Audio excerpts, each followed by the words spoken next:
Attendance mark करेंगे। I am repeating now again कि आपको हम लोग 15 मिनट पहले सेशन के हम लोग अटेंडेंस क्या बोलते हैं मीटिंग लिंक भेज देंगे, और एक बार लेक्चर शुरू हो गया उसके बाद हम मैक्सिमम 10 मिनट तक आपके अटेंडेंस काउंट करेंगे। उसके बाद हम लोग कभी कोई अटेंडेंस मार्क नहीं करेंगे। आप सब लोग जब भी ज्वाइन करेंगे तो आप सबको को ये रिक्वेस्ट है कि अपना कैमरा और माइक हमेशा बंद रखें। जब भी लेक्चर पूरा हो जाए उसके बाद आपको इनवाइट करेंगे एक्सपर्ट या जो भी जो जो लेक्चर दे रहे हैं, तब आप वन बाय वन अपने आप को अनम्यूट करके आप लोग अपना जो भी क्वेश्चंस है वो आप लोग कर सकते हो, मतलब प्रेजेंट कर सकते हो और आप डिस्कशन कर सकते हो। अगर लेक्चर के बीच में भी अगर कोई एक्सपर्ट बोलता है कोई कि अगर वो बोलते हैं कि आप अनम्यूट करके इसका जवाब दो, अगर कोई पर्टिकुलर वो भी पार्टिसिपेंट्स देख पाएंगे, अगर वो पर्टिकुलर किसी नाम को लेकर बोलते हैं तो वो भी अपने आप को अनम्यूट करके जवाब दे सकते हैं। पहली बात। दूसरी बात कि हमारा जो फेस 1A जो आपको शेयर किया है वो 26 दिसंबर तक है। फेस 1B 27 से लेकर 1 जनवरी 2026 तक होगा। तो ये जो भी सेशन आपको दिए गए हैं वो आप सबको अटेंड कंपलसरी करने हैं। 80% अटेंडेंस इज कंपलसरी। अगर कोई भी स्टूडेंट का नेट का एग्जाम है पर्टिकुलर फॉर 1 और 2 डेज, तो वो एडवांस में एप्लीकेशन दे सकते हैं, और हम उस दिन का जो भी रिकॉर्डिंग है वो उनको भेज देंगे और वो बाद में भी अटेंड कर सकते हैं। 80% से नीचे अगर अटेंडेंस है, कम है, तो वो पीएचडी कोर्स वर्क में वो डिस्क्वालीफाई होंगे और उसको बाद में कहीं भी दूसरी यूनिवर्सिटी और दूसरे एचआरडीसी से मोस्टली फिजिकल करते हैं तो फिजिकल जाके आपको कोर्स वर्क करना पड़ेगा। और आप ये ग्रुप से हमेशा अलर्ट रहिए। हम लोग बिफोर द 1 जनवरी आपको असाइनमेंट और सेमिनार टॉपिक भी दे देंगे और किस तरीके से सबमिट करना है वो भी हम आपको बोल देंगे। और कोर्स वर्क के दौरान ही हम लोग कल मॉर्निंग सेशन में आपसे ये भी डिस्कस कर लेंगे कि नेट का और कोई भी नेशनल और स्टेट लेवल की एग्जामिनेशन है जिससे हमारा examination date PhD course work phase 1 का एग्जामिनेशन डेट क्लेश न हो, उस तरीके से हम लोग एग्जामिनेशन का डेट फिक्स करेंगे और उस दिन हम लोग एग्जाम कंडक्ट करेंगे। Thank you so much. So meanwhile our vice chancellor sir will join. Again I welcome to all, and let us start our inauguration session with the words of blessing and inspirational words from my Guruji Honorable Director Sir Professor M.G. Thakkar sir. Sir, welcome to this coursework through virtual mode, and sir please unmute yourself and give the words of blessings to our students. Good morning, Gaurav. Good morning sir. विशी sir join कर रहे हैं क्या? Yes sir, विशी sir join कर रहे हैं। Meanwhile sir ने बोला कि ठक्कर सर का आप एड्रेस शुरू कर दीजिए। Okay, thank you so much. First of all, I should congratulate you for this massive virtual coursework program, because this is very important for those who are sitting elsewhere in India as well as in Gujarat or in other states. Because इतना सारा course work, इतना बड़ा course work, 200 से ज्यादा बच्चों का course work करवाना, और वो भी you have chosen the faculties from all over India, especially from this institute, Birbal Sahan Institute of Paleosciences. So the students will get a very good flavor of research, because first of all मैं VC sir का भी धन्यवाद करूंगा। Join हुए क्या? नहीं हुए ना? क्योंकि हमारे एमओयू के तहत जब हमारे इंस्टीट्यूट के करीब 50 से ज्यादा साइंटिस्ट को गाइडशिप दी गई, और हमने ये मैसिव आपके जो प्रोग्राम है उसमें हमारे इंस्टीट्यूट के साइंटिस्ट ने आपके मेंटर की तरह आपके इंस्टीट्यूट में एक मेंटर बने। दूसरी बात कि हमारे कुछ 15 से ज्यादा बच्चे भी कच्छ यूनिवर्सिटी में रजिस्टर हुए हैं। तो ये जो पूरी फैसिलिटेट किया है हमारे इंस्टीट्यूट को, हमारे बच्चों को, इससे we are very much thankful to the vice chancellor, to their committee, academic council, and also the R&D cell which is controlled by you. So I should now give blessings to all the 200 plus students, those who are joining now as a PhD aspirants. And I would like to say that ये आपकी एक नई journey है. आपको research में entry लेना है. Entry लेने के बाद आपको क्या क्या करना है कि पहले तो आपको प्रॉब्लम आइडेंटिफाई करना है. तो I think most of you have identified your problems. Most of you have made your guidelines ki what in the next 2 years to 3 years or 4 years journey what you are going to do. So I think with the help of several mentors through all this 1 month of your coursework, you will know that what methodology is suitable to your research, because there will be varied subjects, I think 15 to 16 different faculties, and they have different flavors, because the arts faculties have different methodology, science and different science fields have different methodologies. So which methodology is most suitable to you, that you will have to confirm during this journey, because there are many statistical tools, there are many softwares which you can use for the students of the geology, environmental science, and many others. They will use the remote sensing. So you will get a flavor of different faculties, those who are experts in various subjects. So I hope that you will take opportunity that you will interact with them also. You get the email of those mentors, so that in the future course of your research career, you will get the benefits of those mentors. And of course, those who are the students from these institutes, those who have joined as a PhD scholars, I think there are 15 or 14 or 15 in numbers. Okay, I would like to mention that the Kutch University, one of the students is today sitting in Antarctica, or I think he will join in the maybe not today, but his time matches, he will definitely join. तो ये एक बहुत अच्छी बात है कि Kutch university के इतने सारे 200 से ज़्यादा बच्चे हैं, जिसमें कई लोग ऑलरेडी फील्ड वर्क कर चुके हैं. हमारे इंस्टीट्यूट के कुछ साइंटिस्ट हैं जो आपको रिसर्च मेथोडोलॉजी का प्रदान करेंगे. तो ये एक अच्छा मौका है कि हमारे यहाँ रिसर्च इंस्टीट्यूट है, जो हमेशा रिसर्च ही हमारा प्राइमरी मैंडेट है. तो कैसे रिसर्च किया जाता है इनके हर एक step, because we are using so many tools as far as the geology and environmental science and life science is concern. We have so many instruments, and those the university students and our students can use those instruments in their research careers.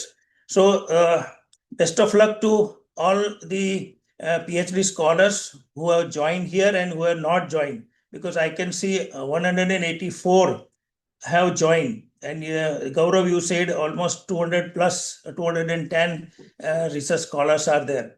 So thank you so much. Thank you your vice chancellor, our vice chancellor, and registrar also, and the Kutch University for allowing my students, allowing my scientists to join with the Kutch University. Thank you very much. Thank you, sir. Sir, Honorable Vice Chancellor has joined, sir. Now I will request our Honorable Vice Chancellor, sir, to give the words of blessings to our students, sir. Namaste, sir. नमस्ते नमस्ते ठाकर साहब, मजामा? हाँ, मजा. Sir thank you very much for joined.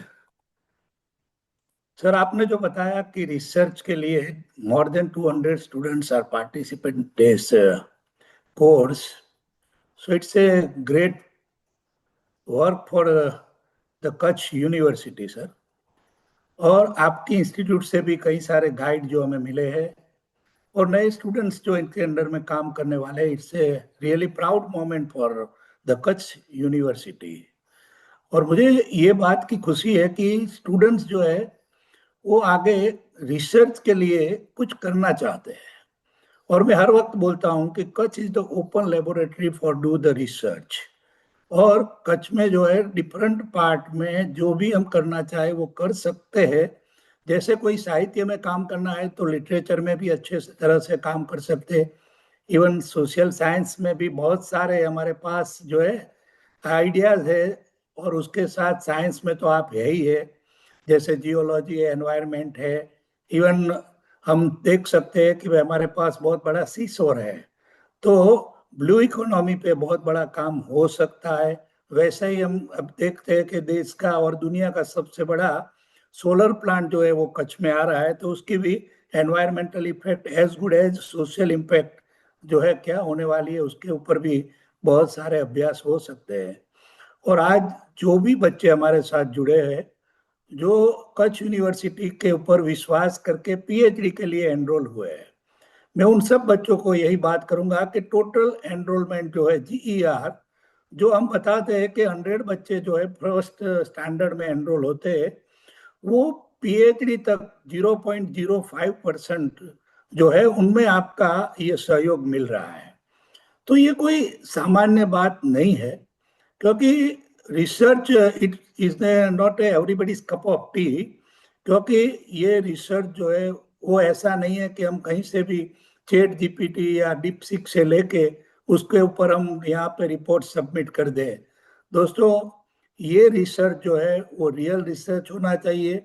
हम सब जानते हैं कि दुनिया में सबसे ज्यादा पेटेंट जो है वो एक समय यूएस के पास थी, आज चाइना उससे भी आगे निकल रहा है। तो हमें भी इंडिया की जो भी इंटेलेक्चुअल प्रॉपर्टी राइट है उसके ऊपर हमारे पास बहुत सारे चांसेस है। कैसे भी हम अच्छे से रिसर्च करें, और रिसर्च के साथ हमारा ऐसा रिसर्च हो कि जो प्राइमरी लेवल पे लोगों के कल्याण के लिए, वेलफेयर ऑफ द पीपल, उनके लिए कैसे काम कर सके, उसको ध्यान में रखते हुए हमें ये काम करना चाहिए। और जो भी आज कच्छ यूनिवर्सिटी पे ये जो एनरोल हुए, मैं सबको बधाई देता हूँ कि आप अपना ये जो रिसर्च का काम है वो अपने आप के लिए या कोई एक सब्जेक्ट के लिए नहीं रखते हुए पूरे देश और दुनिया के लिए कैसे उपयोगी हो सके, उस सोच के साथ आप अच्छा सा रिसर्च करें। और ये जो हमारे गौरव सर ने ये जो प्रोग्राम रखा है उसमें 1 या 2 दिन के लिए आप नहीं जुड़ सके तो ठीक है, लेकिन रेगुलर जुड़ना चाहिए। क्योंकि रिसर्च कैसे हो सकता है, रिसर्च का आपका जो टाइटल है उसके ऊपर आप कौन से ऑब्जेक्टिव डिसाइड कर सकते हो, कौन सी हाइपोथेसिस होनी चाहिए, आपकी रिसर्च मेथोडोलॉजी क्या होनी चाहिए, इवन आपकी एनालिसिस कैसे हो सकती है, ये सब ध्यान में रखते हुए कई सारे मुद्दे हमें जीवन में उपयोगी हो सकते हैं। उसी सोच के साथ आपको यही विनती करता हूं कि आपका रिसर्च जो है वो एक देश और दुनिया के लिए अच्छा रिसर्च हो, और उनके ऊपर ज्यादा से ज्यादा आपकी पेटेंट भी बुक हो।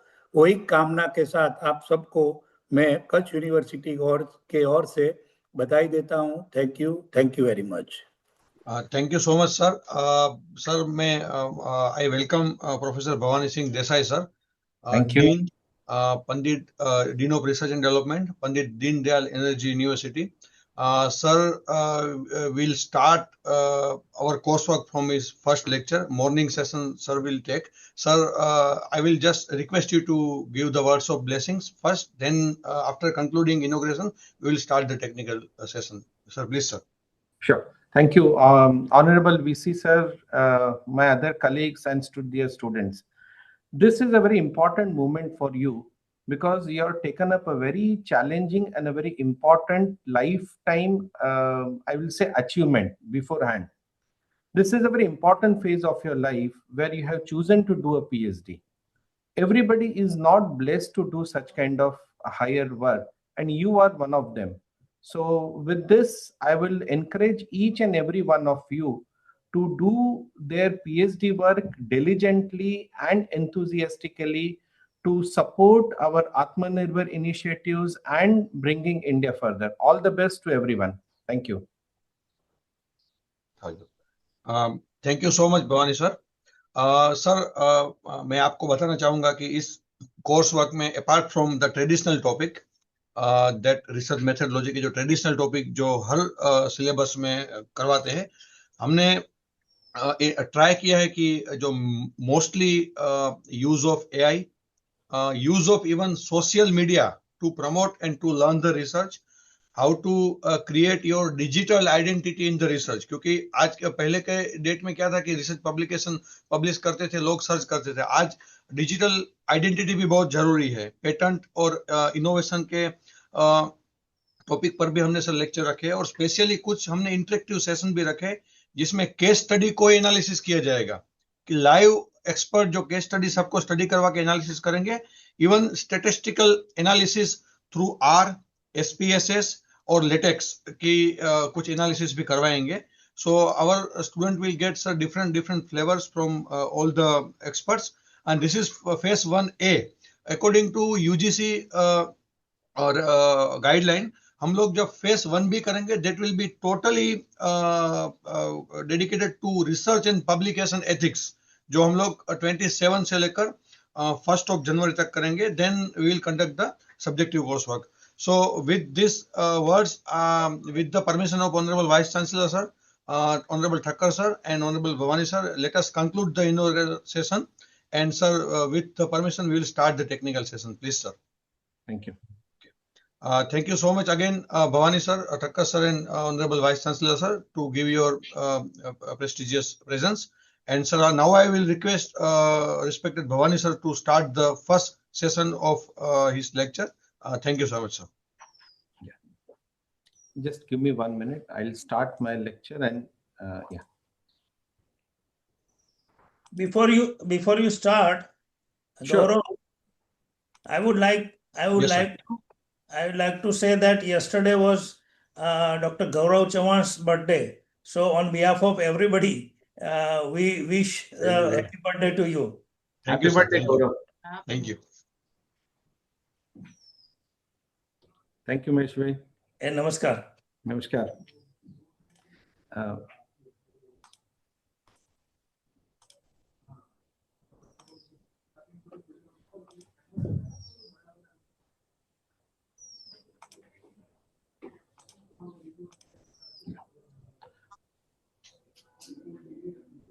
Gaurav, is my PPT visible?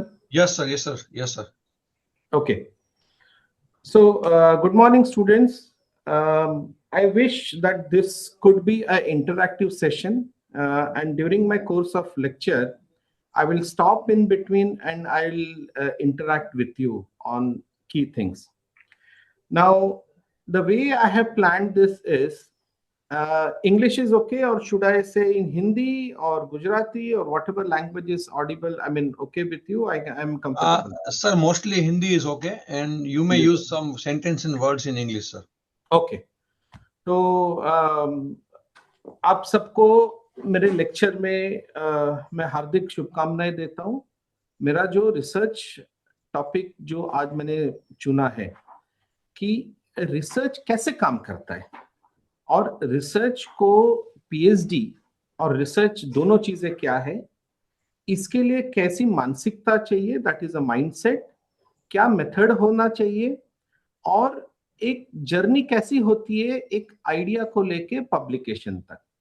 तो ये कुल मिला के मैं इसके ऊपर मैं अगले कुछ आवर्स में आपसे बात करूंगा.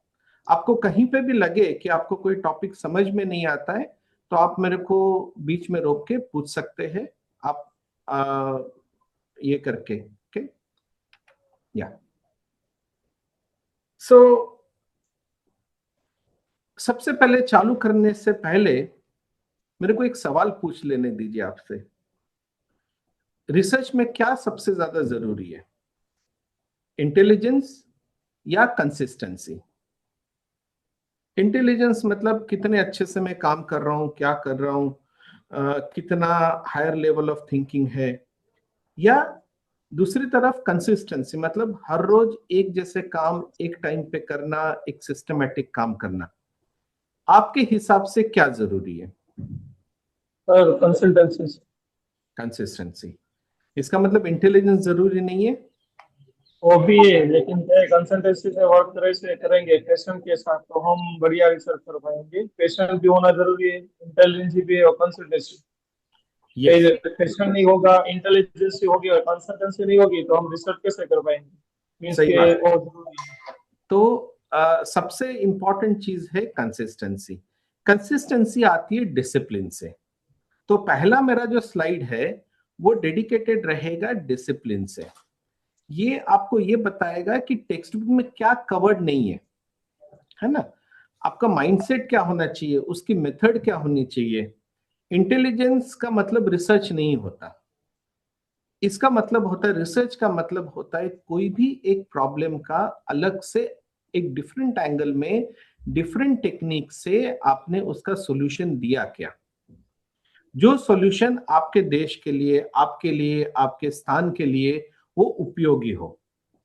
ये होता है रिसर्च। ये एक साइंटिफिक तरीके से किया जाने वाला काम है। सो कंसिस्टेंसी जो होती है वो आएगा आपका डेली कंसिस्टेंट रहने से, ठीक है। तो ये आएगा। सेकंड है आपका माइंडसेट क्या है। माइंडसेट का मतलब क्या होता है? माइंडसेट का मतलब होता है एटीट्यूड। आपका बिहेवियर कैसा है, आपका एक्शन क्या आपने लिया बिहेवियर से, और आपका परफॉर्मेंस कैसे दिख रहा है। ये सारी चीजों को मिलके आपका ये होता है माइंडसेट। माइंडसेट का मतलब होता है इन रिसर्च कि आपका एटीट्यूड आपने क्या बनाया है। एक एटीट्यूड का मतलब क्या होता है, कोई भी एक प्रॉब्लम को सोचना और उसको सॉल्यूशन देना, किस हिसाब से आप सॉल्यूशन दे रहे हो, ये सारा चीज आपका रिसर्च माइंडसेट पे अवेलेबल रहेगा। तो यहाँ पे कोर चीज है प्रॉब्लम आइडेंटिफिकेशन और उसका सॉल्यूशन देना। किसी भी, मान लो कहीं पे झगड़ा हो रहा है, ठीक है, एक रास्ते पे, और आपने कहीं पे उसको रिजॉल्व करना है, तो आपका एटीट्यूड, आपका बिहेवियर और आपका एक्शन ये डिफाइन करेगा लोग आपको कैसे देखते हैं। ठीक है, आपको राउडी की तरफ से देखते हैं या आपको एक सुलझा हुआ आदमी देखते हैं, है ना। हर एक प्रॉब्लम को सॉल्व करने का अलग अलग तरीका, अलग अलग टेक्निक होता है, और ये आपके इनहेरेंट एटीट्यूड और बिहेवियर पे होता है। परफॉर्मेंस जरूरी है, परफॉर्मेंस कोई भी करेगा, लेकिन परफॉर्मेंस के साथ अगर बिहेवियर ठीक है, आपका एटीट्यूड सही है, तो आपका रिसर्च माइंडसेट बना। ठीक है, इसके ऊपर मैं एक आपसे पूछना चाहूंगा, आप मेरे को 2 एटीट्यूड और 2 बिहेवियरल ट्रेट्स बताओ कि जो पॉजिटिव हो।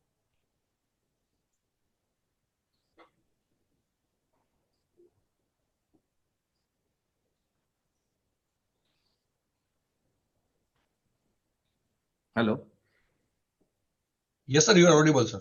या so let me ask student, आप ऐसे 2 एटीट्यूड प्रॉब्लम कि जो पॉजिटिव एटीट्यूड हो और 2 बिहेवियरल प्रॉब्लम, क्या आप ये डिफाइन कर सकते हैं?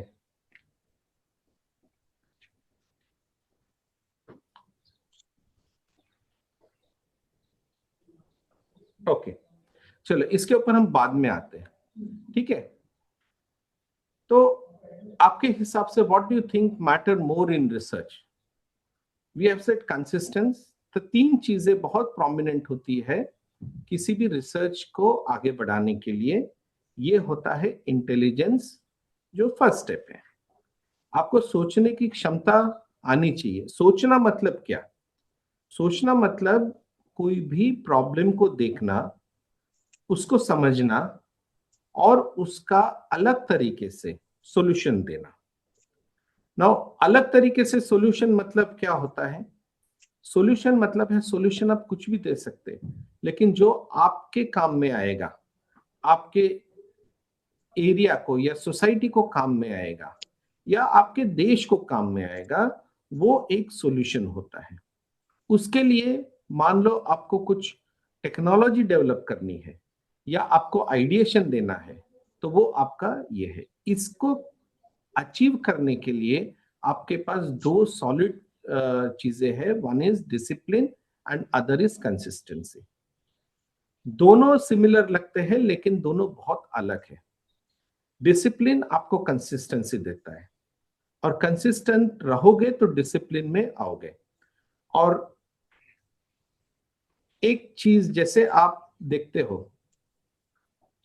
कि जैसे एक पहाड़ है, एवरेस्ट है, आप जब दूर से देखोगे तो सोचोगे इसके ऊपर कैसे चढ़ूंगा, लेकिन अगर डिसिप्लिन रहोगे, सिस्टमैटिक टाइम पे आपको चलना या रुकना और कंसिस्टेंट रहोगे तो यू विल अचीव और you will cross the mountain. Okay, so in research 3 things matter, that is intelligence, discipline and consistency.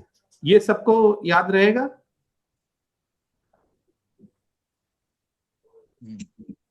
Okay,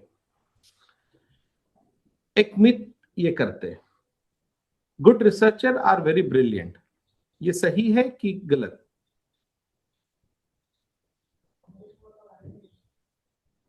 अच्छे रिसर्चर ब्रिलियंट भी होते हैं, लेकिन अच्छे रिसर्चर सबसे ज्यादा इंपॉर्टेंट है कंसिस्टेंट। हर रोज थोड़ा थोड़ा काम करोगे, वो ज्यादा दिखेगा कभी कभार के जीनियस से। सो पहला मिथ जो मैं आपको बताना चाहूंगा कि हर एक रिसर्चर ब्रिलियंट तो होता है, लेकिन उससे ज्यादा इंपॉर्टेंट होता है वो एक कंसिस्टेंटली काम करे। कंसिस्टेंटली काम करना मतलब ये है कि आप सिस्टमैटिकली हर रोज अपना पीएचडी रिलेटेड काम करते रहे।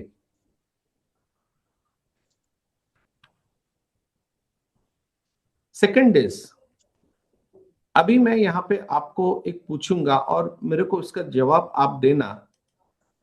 अगर मैं पूछूं कि अभी के टाइम पे आप सबसे ज्यादा किस पे कंफ्यूज्ड हो, कौन से टॉपिक पे आप सबसे ज्यादा कंफ्यूज हो? Are you confuse at topic selection, literature, writing, method या सुपरवाइजर? ये 5 चीजें आपको मैं देता हूं, मेरे को आज सब लोग ये बताओ कि आप किसके ऊपर कंफ्यूज हो।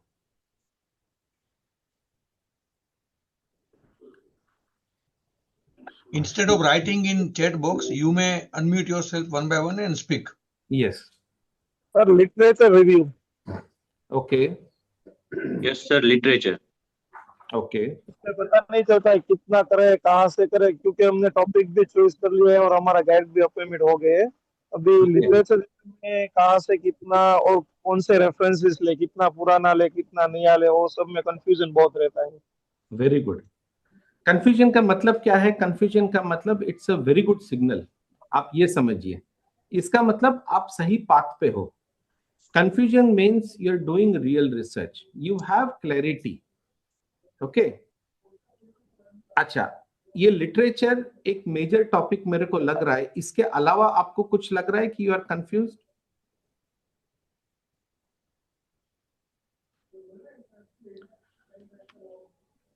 So literature mostly is, in writing. yeah, writing is also an important thing. Good. Sir, Sir, method data also. Yeah, Sir, data acquisition. yes, we will consider it as a literature.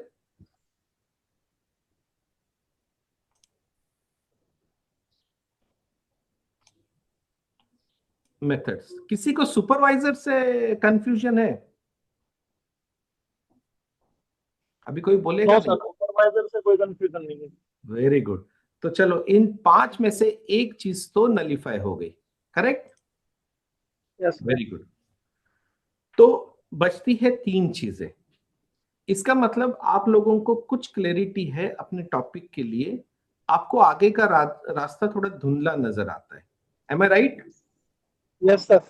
Very good. So अब आते हैं Sir, दूसरे question. sir. Yes, Sir, can you explain in English? Okay, I can't understand Hindi. okay. Now Okay, thank you, my sir. question was, at this point where you have entered your research field, okay, what are you most confused with? I have given you 5 choices. Either you're confused with a topic, how to do literature, how to write, what is the method, or you're confused with the supervisor. So most of these people who are attending my lecture, they identified 3 topics: literature, writing and method. For them, supervisor was not an confusing point. Okay, so this is where we are. Are you following? Okay. Yes, sir. Yes. Yeah. So next question is, where do you get research idea? आपको research idea कहाँ से आएंगे? आप where do you get this research idea? Will you get it from field observation, or will you get contradiction in literature, or data that doesn't fit theory? Okay. So what three things that you identified as a confusing step? Okay. It basically fits into this lower two. That is, from where does the theory, from where does data doesn't fit the theory, and contradiction in literature. Correct? And then comes your observation. So this is the first step as a researcher mindset. Okay. So confusion is a base step. If you're confused at this point, it means that you're thinking. आपने अपना दिमाग research mindset की तरफ बढ़ाना चालू किया है. Okay. Second part है, आपको रिसर्च आइडिया कहां से आएंगे? ऑब्जर्वेशन से आएंगे. कहीं पे आप देखोगे लिटरेचर में कंफ्यूजन है, कुछ कॉन्ट्राडिक्टरी बोल रहा है, पॉइंट ए बोल रहा है सही है, दूसरा बोलता है पॉइंट बी गलत है. ऐसा क्यों? ओके.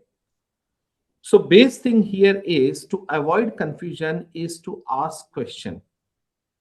So पहला अटैक आपको रिसर्च माइंडसेट जो करना है वो करना है, you attack the confusion by asking why. मेरे को क्यों ऐसा लग रहा है ना? क्यों मेरे को राइटिंग नहीं आ रहा है? When you start asking that question, आपको आगे समझ में आएगा कि इसको आंसर कैसे दिया जाए. ओके. सो जब हम साइंस की बात करेंगे, साइंस डिमांड करता है आप अननोन टेरिटरी में लीप करो. Okay. You jump into unknown territory. That is what the science means. It's a joy of getting lost. And science it's itself a culture. It's not a technique. Okay. It's a culture by which you understand, you identify a problem. आपने एक problem को समझा, you give a different solution to that. So this is what the science is, है ना? So that is the point. Okay. Okay. Now before coming to your PhD, I want you to understand today's world. आज का जो अपना जग है उसमें क्या चीजें हो रही है और कैसे आप अपने आप को उससे कनेक्ट कराओगे. आज दुनिया में 12 डिसरप्टिव टेक्नोलॉजीज है जो हाईली डिमांडिंग है और पूरी दुनिया इसमें इन्वेस्ट कर रही है. ये डिसरप्टिव टेक्नोलॉजीज का मतलब क्या है? डिसरप्टिव टेक्नोलॉजी का मतलब है ये टेक्नोलॉजीज में दुनिया का पूरा इकोनॉमिक्स गड़बड़ा दिया है. सब लोग इसके पीछे पैसा लगा रहे हैं और ये एक प्रॉब्लम है और ये सॉल्यूशन भी है. ठीक है. तो ये 12 टेक्नोलॉजीज जो है ये एक प्रॉब्लम भी है, ये एक सॉल्यूशन भी है, ये आगे का दुनिया का नॉलेज गैप भी है, इसीलिए ये डिसरप्टिव है ना? तो हम इस पॉइंट पर रुक के ये सोचेंगे कि इसमें से कौन सी अडॉप्ट की जाए. इवन 1% भी अगर आपने कोई अडॉप्ट की अपने पीएचडी में, तो आपका PhD would be align with today's world and today's demand. Okay. ये कौन सी है? ये है AI, that is artificial intelligence. ठीक है. एआई सब यूज करते हैं, चैट जीपीटी सब यूज करते हैं, है ना? लेकिन इसको कौन ढंग से यूज कर रहा है? हम क्या उसको एज अ स्लेव यूज कर रहे हैं या एज अ कोलैबोरेटर यूज कर रहे हैं या we are using it really intelligently, है ना? तो ये अपने को आंसर करना है। आपने एक पेपर चैट जीपीटी से डाउनलोड करके या लिख के छोड़ दिया तो इसका मतलब ये नहीं कि आपने एआई को इंटीग्रेट किया, है ना? जब आप एआई यूज करते हैं आप बहुत कॉम्प्लेक्स प्रॉब्लम सॉल्व करते हो कि नहीं? ओके। दूसरा है एनर्जी पे, advance in oil and gas and renewable energy. ये एक ग्लोबल टॉपिक है, इसके ऊपर बहुत लोग काम कर रहे हैं। तीसरा है इंटरनेट पेनिट्रेशन। चौथा है automation of knowledge work. 3D printing. 3D printing का मतलब है आप जो ट्रेडिशनली मैकेनिकल उससे जो बनाओगे उससे हट के आप एक प्रिंट करते हो, ठीक है? प्रिंट का मतलब है आप एक कॉम्प्लेक्स चीज भी इजीली प्रिंट करके आप उसको यूज कर सकते हो। आईओटी, आज आपने देखा होगा कि घर की लाइट या दुकान की लाइट या ऑफिस की लाइट आप अपने मोबाइल से कंट्रोल कर पाते हो, ये होता है आईओटी। क्या आप ऐसी कोई टेक्नोलॉजी अपने पीएचडी में अडॉप्ट करना चाहोगे? Next is virtual augmented reality, है ना? ये आप गूगल लेंस लगा के अगर मैं मेरे सामने पूरा का पूरा एक हिमालय दिखे और उसको मैं रियलिटी में देखूं तो ये बहुत सारा मेरा एनर्जी सेव करेगा। और इसके बाद रोबोटिक्स है, क्लाउड कंप्यूटिंग है, नेक्स्ट जनरेशन। तो ऐसे करके 12 डिस्ट्रप्टिव टेक्नोलॉजी से इस पॉइंट पे I would like you to take this as a input and think even if you can adopt any one of this disruptive technology for 1%, it would be real good thing. Okay. Second thing is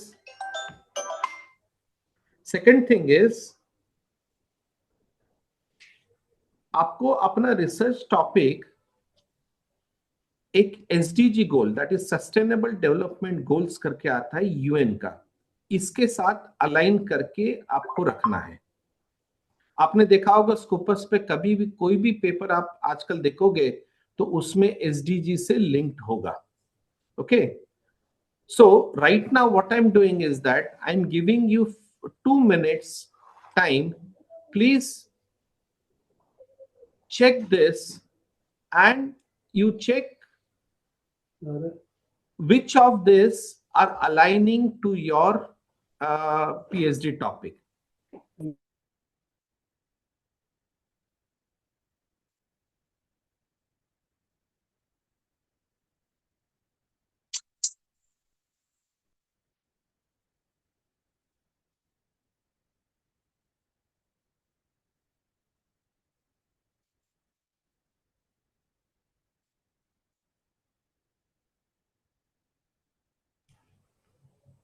अच्छा, सोच लिया आपने? Okay, ये 17 SDG goals है। This are 17 SDG goal, that are sustainable development goals. And today's research, आज का जितना भी रिसर्च है आजकल का, everything is align to one of this or two of this. Okay, तो आपको अपने रिसर्च टॉपिक में जब आप माइंडसेट क्रिएट करते हो तो ये 2 टॉपिक पे आप माइंडसेट क्रिएट करोगे। एक है क्या डिसरप्टिव टेक्नोलॉजी मैं यूज करूंगा। Your mindset will tell you and you have to highlight what disruptive technology you will be adopting. Second is what SDG goal you would be aligning with.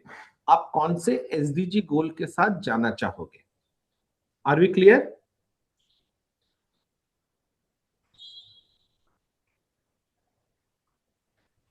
At least say yes or no. Yes, sir.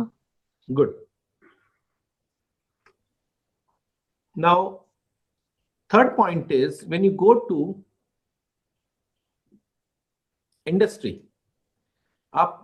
when you go to industry, they will evaluate your research in a different way. Okay? They evaluate your research based on another concept which is called as technology readiness level. Okay, इसका मतलब क्या होता है? Technology readiness level का मतलब होता है, अगर कल मैं कोई रॉकेट भेज रहा हूं आसमान में और आप मेरे पास आते हो और बोलते हो कि ये मेरा टेक्नोलॉजी है, मेरा फ्यूल है, उसमें डालो, मैंने नया रिसर्च करके बनाया है, बराबर, तो मैं क्या वो चीज एडॉप्ट कर पाऊंगा? है ना? अगर मैंने उसको एडॉप्ट किया, इसका मतलब मेरा टेक्नोलॉजी लेवल है 9। अगर मैं एडॉप्ट नहीं करूंगा तो इसका मतलब है 1। ठीक है?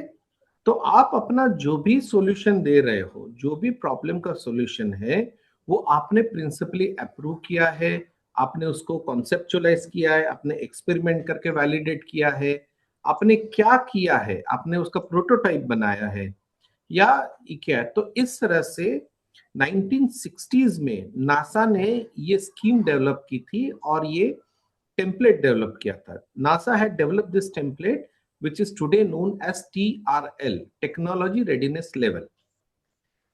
It simply means that in what way I could adopt this technology in a most important way. Okay? When I say my technology is 1 to 3, it means it is a basic research. जैसे मैं geologist हूं, I am a geologist.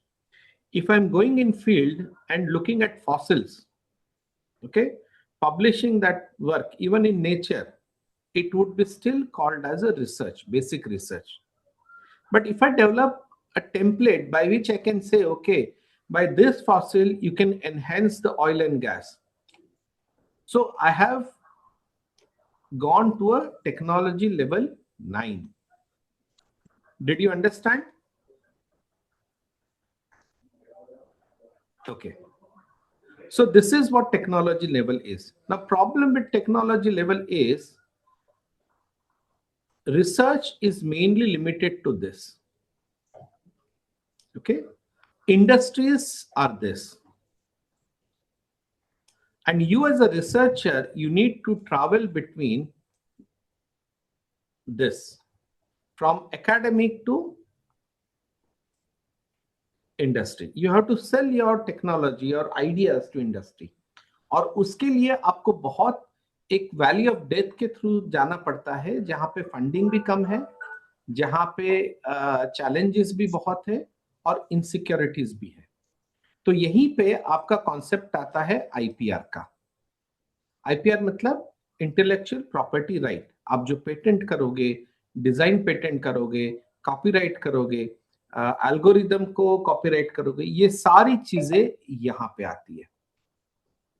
Okay, so this is a mindset. आप जब ये mindset बनाओगे कि मैं basic research करना है या इसको आगे ले जाना है, अगर आगे लेके जाऊंगा तो मैं कैसे लेके जाऊंगा. Are we clear? Yes, sir. Okay. Yes, sir. Now we come. Yes, sir. Yeah. We come to most important point. आप लिटरेचर रिव्यू कैसे करोगे, and how to do literature review without drowning. Okay, मैं चाहता हूं कि आप, if you have some research paper in your hand, can you pick out mobile pay? I'm giving you 2 minutes to fetch your research paper so that I could explain how to do a literature review properly. आप अपने mobile में निकाल के रखो, मैं आपको 2 minute देता हूं.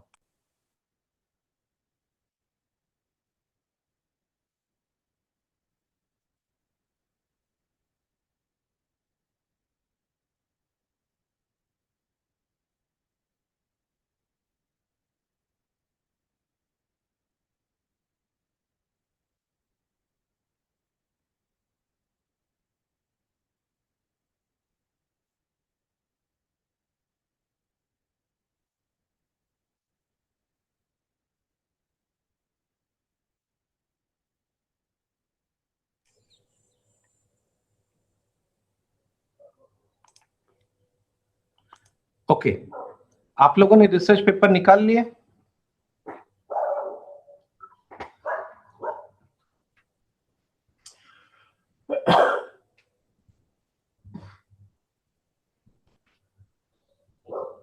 See, the biggest problem was how to do literature review.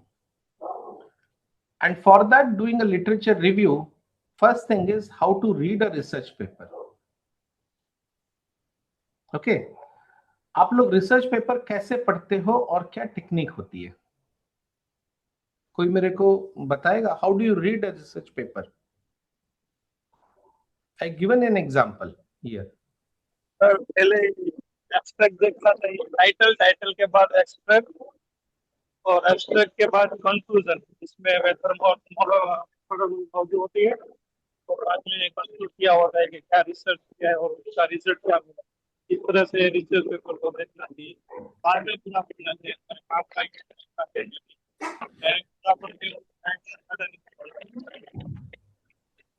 Okay, ये फॉर्मेट मेरे हिसाब से बहुत गलत है. ये जो आप यहाँ पे मेरे स्क्रीन पे देख रहे हो, एक है टाइटल, ऑथर्स, जर्नल कौन सा है, वॉल्यूम क्या है, कौन से ईयर और पेज नंबर. ये जो भी चीजें है यहाँ पे, और ये एब्स्ट्रैक्ट, ये होता है मेटा डेटा. ओके, आपको ये चीजें ध्यान रखनी है. लेकिन पढ़ने का कैसा है, उसका स्टेप 1 है, पहले कोई भी फिगर जो पेपर की है उसको विदाउट कैप्शन आप उसको समझ पा रहे हो क्या नहीं. This is the first step. Before even going into conclusion और इंट्रोडक्शन, पहले आप फिगर्स है या ग्राफ्स है या कोई भी कॉन्सेप्चुअल है, ये मैं बात कर रहा हूं टेक्निकल साइड में. लिटरेचर साइड में इसका टेक्निक अलग होता है. ठीक है. सो आप ये क्या ग्राफ अच्छे से पढ़ पा रहे हो विदाउट एनी दिस वन. यहाँ पे ग्राफ में क्या दिया है, एक एज दिया है, कुछ इवेंट्स दिए हैं, ओके, कुछ सेटिंग दिया है. Now if you are able to do this, आप अपने दिमाग में इसका एक ऑब्जेक्टिव तैयार किया.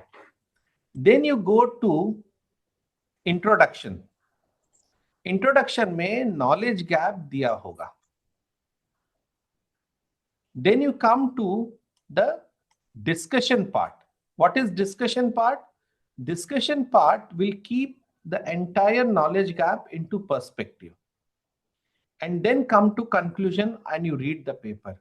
If you read any research paper in this stepwise, metadata, only figures, knowledge gap, discussion, result and conclusion. So these 5 steps will help you in reading research paper. Okay, now for reading this you may take some time, maybe 1 घंटा लगेगा, 2 घंटा लगेगा. But if you are consistent enough that daily I have to read 3 paper, 4 paper, you have sorted out, you have deeply understood. Okay, now doing a literature survey, please do not read everything. You can focus on 3 classical and 5 recent paper. This is a minimum what you can do. Okay, and ask what problem they are avoiding. ये आपका बनता है knowledge gap. Okay, इसके लिए क्या करो, आप 3 paper अपने एरिया में चूज करो, आप उसमें देखो क्या कॉमन मिसिंग गैप है, and this becomes your knowledge gap. Are we clear?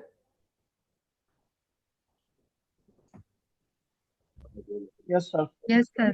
Yes, sir. Okay. Okay. Now we come to methodology. A method is a tool. ये आपका बॉस नहीं है. ठीक है, तो कोई भी method you are adopting, it is your tool. Okay, आपके पास ये इंस्ट्रूमेंट है, इसीलिए आपने रिसर्च टॉपिक लिया, ये चीज गलत है. आपके पास लाइडार स्कैनर है या आईसीपीएमएस है या आपके पास कैमरा है, इसके वजह से आपने ये टॉपिक चूज किया, ये चीज बिल्कुल गलत है. This should not be the case. Do not design your research around machines. Instead आप क्वेश्चन के अराउंड अपना रिसर्च और मेथडोलॉजी डेवलप करो. So a powerful question is a powerful instrument.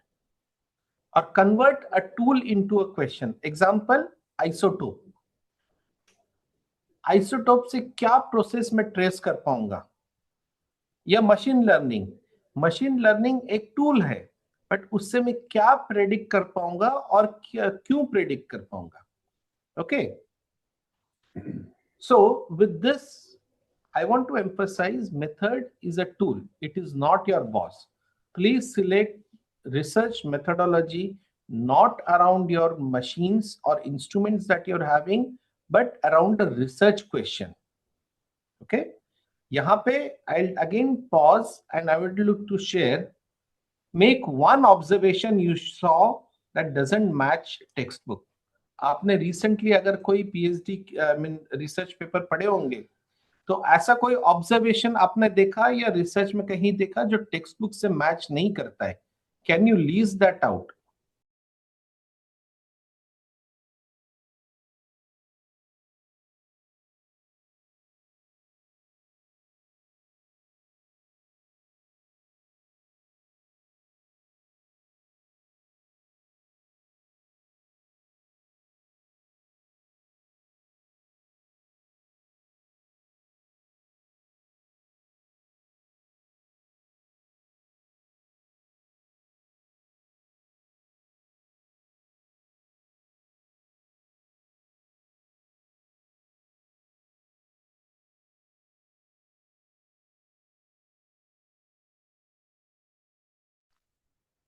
Field.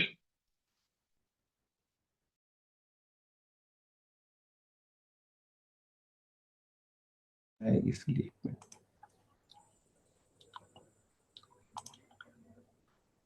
okay, did you thought?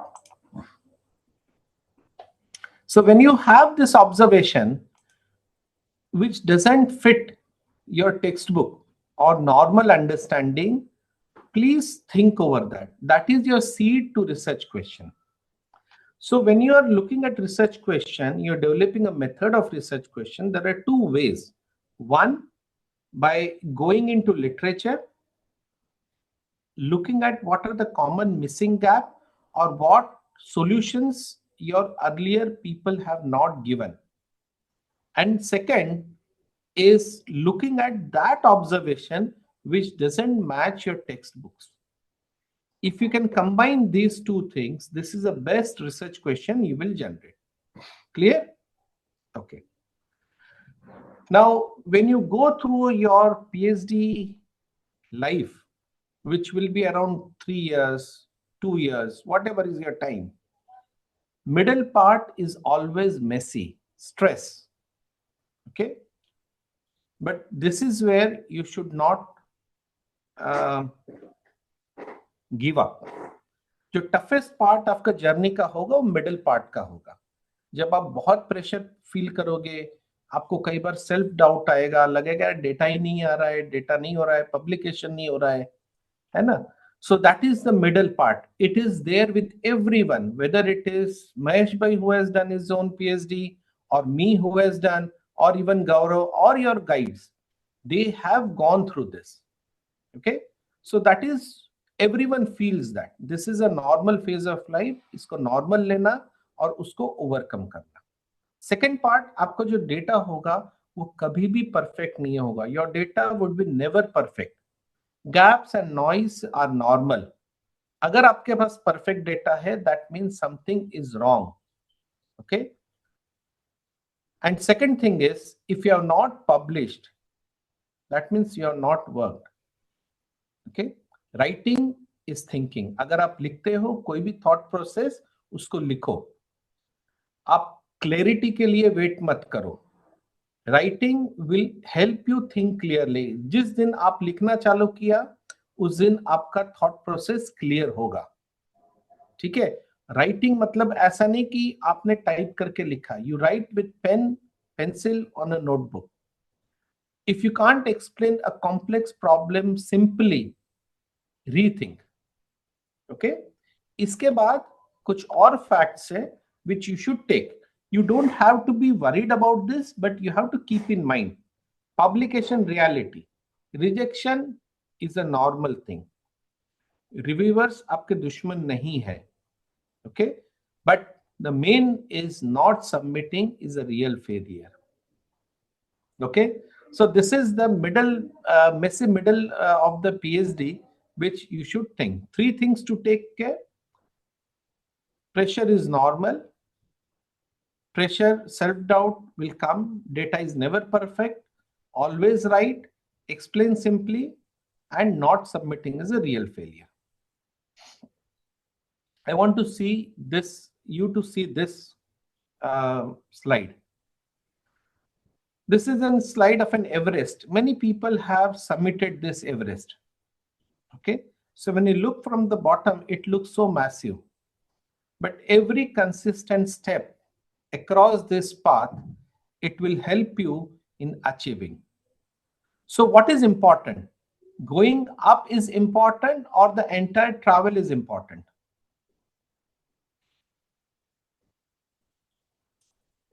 Okay, for me, the entire journey is more important than only submitting. Submit to hona hi hai, because once it is like your PhD journey, you will face several challenges, but your final goal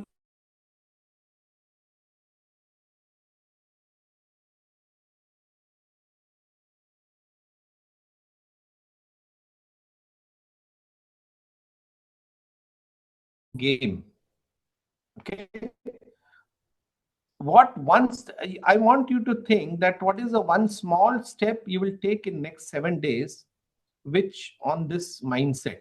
Okay, at least make one paper summary, one figure, one field note. Small steps build research career. PhD trains you to handle uncertainty. PhD सिर्फ आपको topic नहीं बताएगा. PhD एक journey है, एक training process है. Your background is your strength. आपका background कैसा है, आपने क्या फंडामेंटल किया है. So research changes how you think, not just what you publish. Okay, are we clear?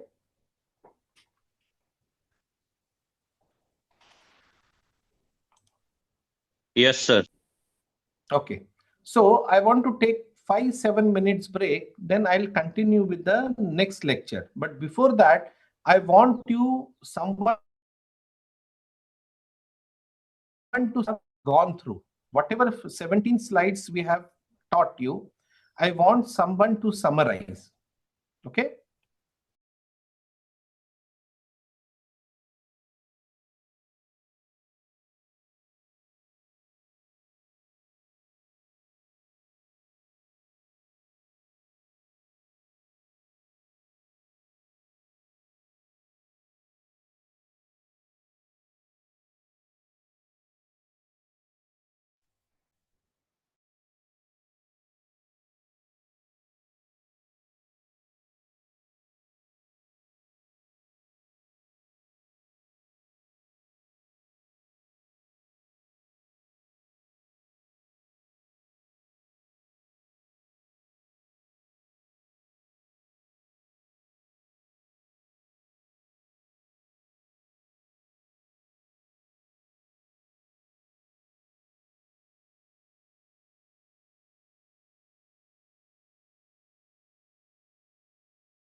Okay.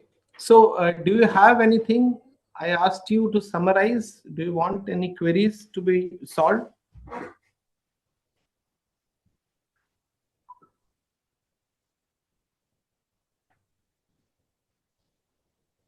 Hello, Yes. sir. Can you repeat the how to read a research paper one more time? Very good.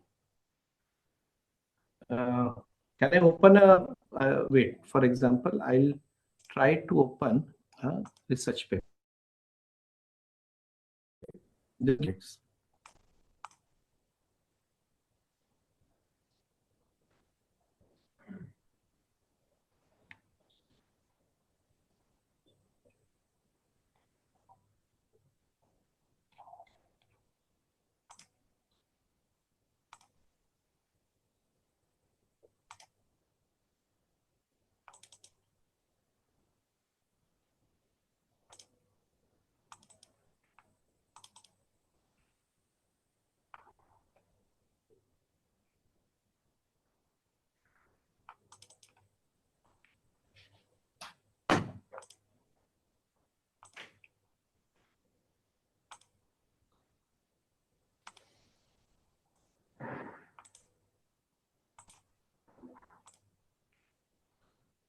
Okay. Are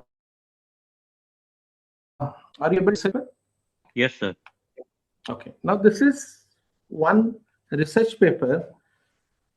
It is of geology background. I couldn't find other, but if you're okay, I'll just explain. Now, what is first important? First important is मेरे को ये जानना जरूरी है for me to know is who is the author. Okay. Why? Because if I keep a track of who is writing what kind of paper, I can create separate basket, how they are working, what is their style. Okay. So first important part to see is who is the author, what is their group. Please understand and note down ये लोग कैसे काम करते हैं, इनके पास क्या क्या strategy है. ओके. इनके पास क्या रिसर्च रिसोर्सेस है, क्या क्या इंस्ट्रूमेंट्स है. So when you understand this dynamic, you come to know how they are working. Okay. Then come to where you have to skim through the research paper. So first, I won't go into any of this thing.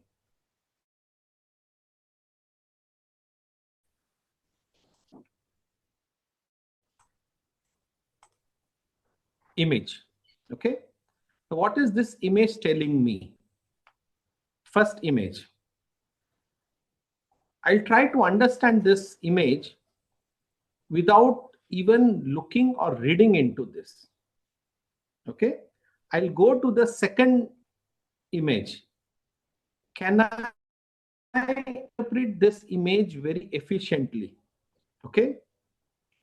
Then you come to different images or maybe graphs. ये आपका होता है first step.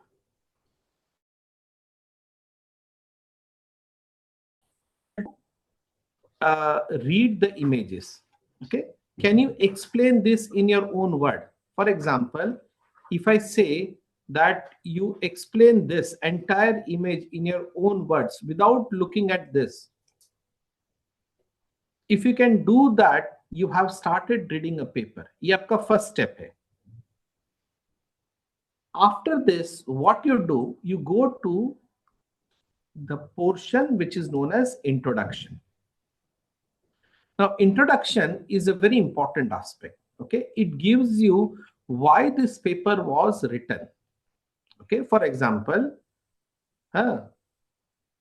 this paragraph you can read, it will give you the justification. मेरे पहले क्या था, पहले क्या नहीं था, और मैं क्या काम करने वाला हूं, है ना. जैसे इसमें लिखा है, the stratigraphic signature of this different risk process have not been investigated in such detail. तो पहले क्या नहीं था और मेरा पेपर क्या कर रहा है, आपने ये एस्टैब्लिश कर लिया, then go directly to discussion part. Okay.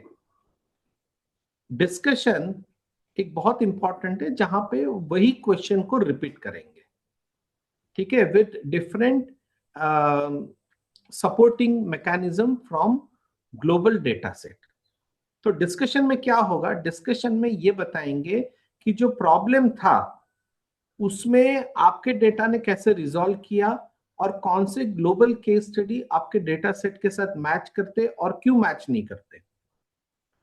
अगर ये आपने पढ़ लिया तो आपने 50% along with the image 50-60% आपने पेपर पढ़ लिया। इसके बाद आप आओ कि उसने क्या किया। Okay, so this gives you a very good deep insight into any research paper you are reading. Are we clear? Yes, sir. Okay. Any other question?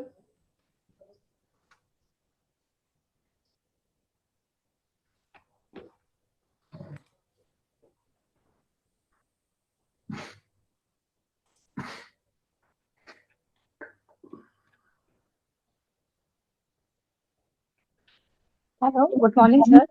Yes.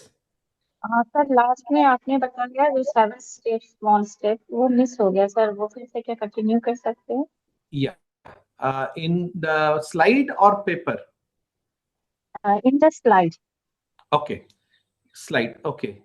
So, yes. Do you want me to start from here? Yes sir. Yeah. See, I want to highlight that the method that you're choosing, it should not be surrounded by what instrument you're having. Okay. So that is the most important part of designing a research question. Don't design a research question simply because you have an instrument and you are designing that. Rather, you should go with the research question. So design your research around the question. For example, if you have an isotope measuring tool or say ICP-MS, it doesn't mean that, yes, you want to analyze shale samples for ICP-MS. No, that shouldn't be the research question. The research question is what weathering profile or what sea surface temperature, paleo sea surface temperature, this sediment will give me. Okay. So you convert your question into a research method and not design a research methodology based on what tools you're having. Okay, so this is part one. Part two is when you have a journey, right? You have registered and you will be completing in say 2 year, 3 year. Somewhere in middle part, it would be very tough for you to go. But this is where I want you to be aware so that you could address that very properly and appropriately. Okay, there are 3-4 points which are very important here when you're going to midlife crisis. Okay, one is when you enter that midlife, you'll always doubt yourself. Am I doing correctly? Okay, am I good enough? Huh? You will see there are some people who are publishing in better journals. Okay, so you will have self-doubt. So whenever you have a self-doubt, that phase means you're in the middle life of your PhD. That's a good part. Okay, but you shouldn't buckle up to that. You have to live up to that. You have to acknowledge that this is an intellectual growth.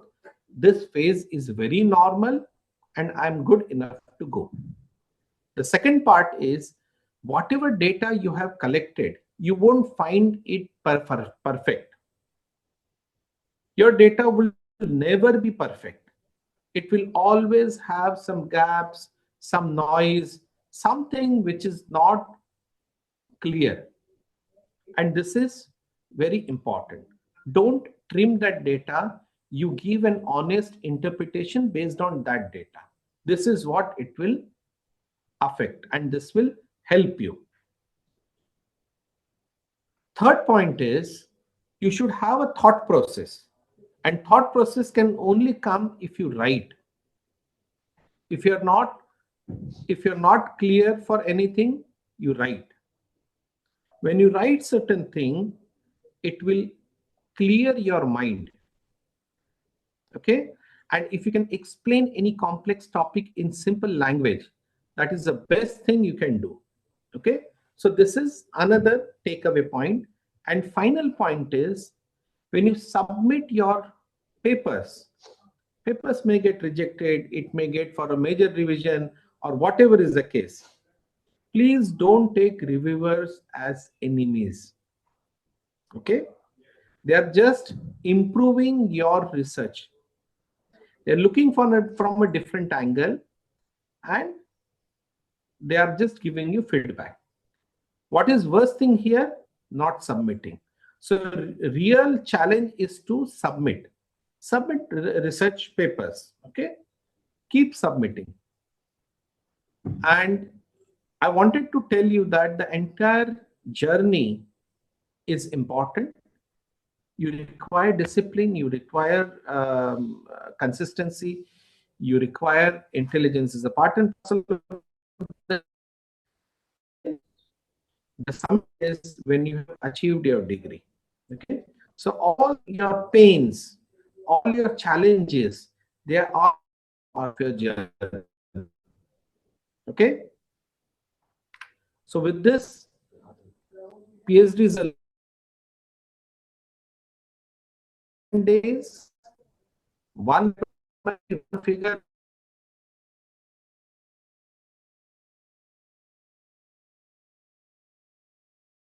Every day, your productive is actionable rule. Every day, what is your research objective? Have you moved it forward? Research question. Have you studied data set? Have you improved the figure? Have you written a paragraph? This is your productive time.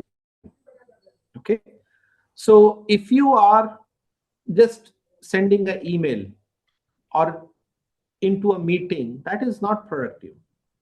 Productive is on the core of your research, how you have moved your research objective forward. Okay, whether it is a question or data set or figure or paragraph, if you are able to do that, that is a productive time. Are we clear?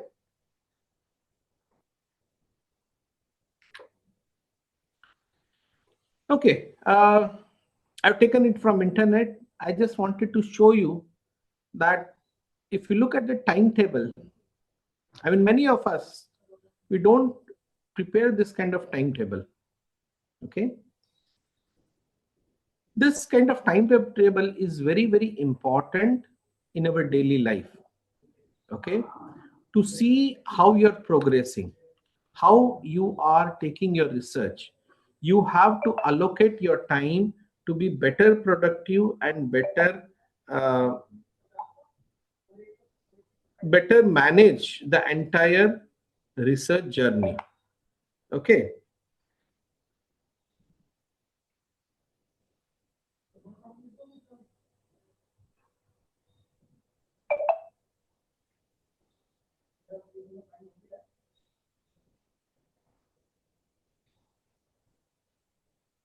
Are you able to understand or follow? See, if you want to take a break, we can take a 5-7 minutes break and we can come back. No, sir. I think if it is possible, we can continue both the talk, your first and second lecture, and then we can close early, sir. Okay, or we can take a 5-7 minutes break and we can rejoin. Definitely, sir. Definitely. So I think a student can stay joined, and after maybe at 11:40, it is 11:32, we will start again. Continue the same lecture. Okay. So students, you just keep muted. Within 10 minutes, we'll again start the lecture because sir के जो 2 topic थे हमने अगर देखा होगा, so sir के दोनों lecture morning session के थे, वो सेम प्रेजेंटेशन में ही कंटिन्यू होंगे. सो 10 मिनट के ब्रेक के बाद हम लोग वापस कंटिन्यू करेंगे.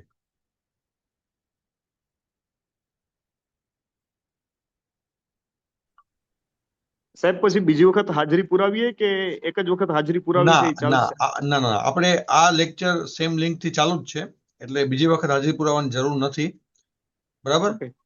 सबको दूसरी बार अटेंडेंस की जरूरत नहीं है। ओके, हाँ, ये सेम लेक्चर में अभी हम लोग कंटिन्यू करेंगे, नो प्रॉब्लम।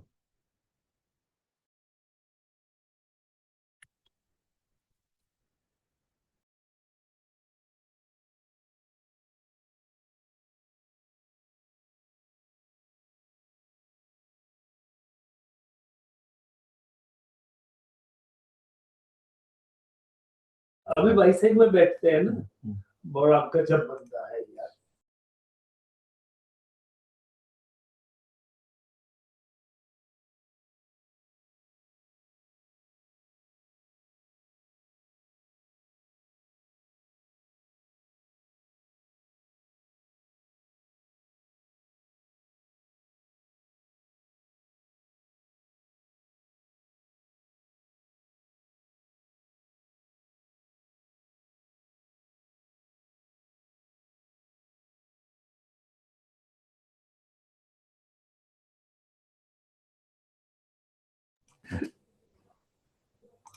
तो I may leave. Sure. Sorry, yes. तो फिर मिलते हैं। फिर होप फॉर बेटर पक्का इन जनवरी। या हाँ, यस। जीएमडीसी का कोई कॉन्टेक्ट नंबर हो तो इनको दे देना, आई विल टॉक देम। ठीक है, क्योंकि जीएमडीसी तो मेरा पेरेंट डिपार्टमेंट है यार। 2 महीने जॉब किया था अंबाजी प्रोजेक्ट पे, उसके बाद मुझे जीडब्ल्यूआरडीसी में मिला।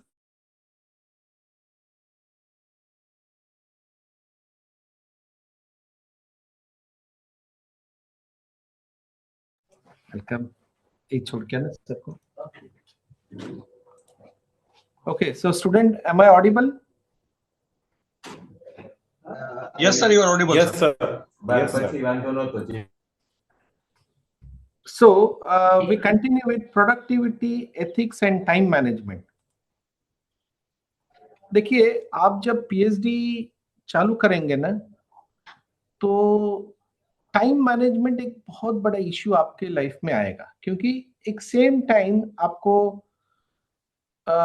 फैमिली भी देखनी है, अगर शादीशुदा हुए तो, या you have to go around with the friends, party भी करनी है, और आपको सोशल लाइफ भी चाहिए, आपको यहाँ पे एक्सेल भी करना है, एक्सपेरिमेंट भी रात को चल रहा होगा, डेटा सेट देखना है, पब्लिकेशन करना है।